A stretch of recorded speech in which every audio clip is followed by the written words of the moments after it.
Simply put, the theory I would offer is that when the soil with attached reefs subsides gradually from the action of underground causes, the coral-forming polyps immediately raise their dense mass back to the water level, but not so with the soil.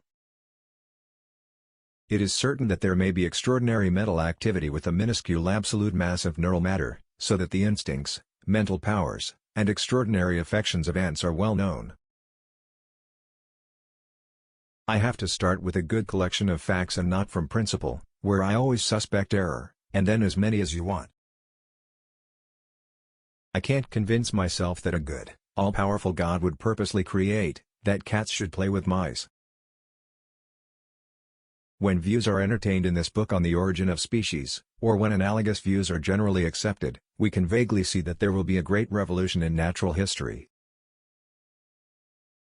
I regret to have to tell you that I do not believe in the Bible as divine revelation and therefore not in Jesus Christ as the Son of God.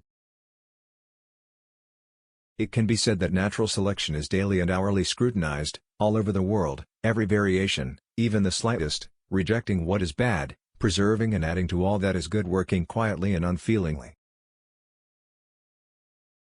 Human knowledge limits in any subject of high interest which may increase due to his close environment to the world of imagination. For my part, I shall soon be brought down from the heroic little monkey, who defies the feared foe to save the life of his guard, or from that old baboon, who, descending from the mountain.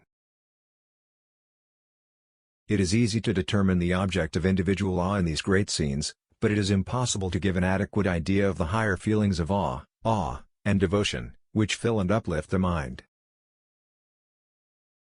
There is no valid objection that science has not illumined the question of the essence or origin of much higher life. Who can explain gravity?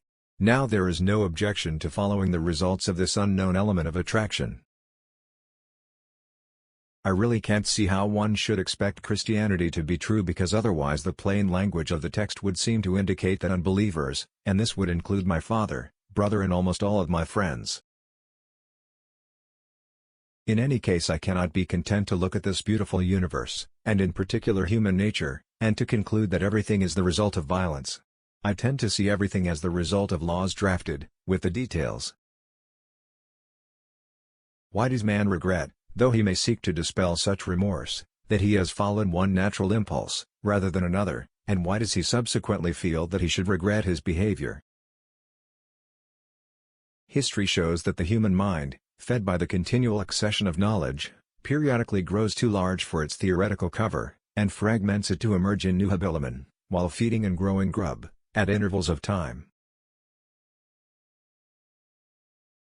You will be amazed to discover how the overall mental dispositions of your children change as they get older.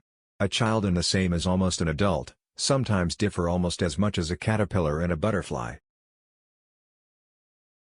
A man who has no definite belief and is ever present in the existence of a personal God or a future existence with vengeance and retribution, can have for the rule of his life. Although I am fully convinced of the correctness of the views given in this book in abstract form, I in no way wish to convince experienced naturalists whose minds are filled with many facts which have all been viewed,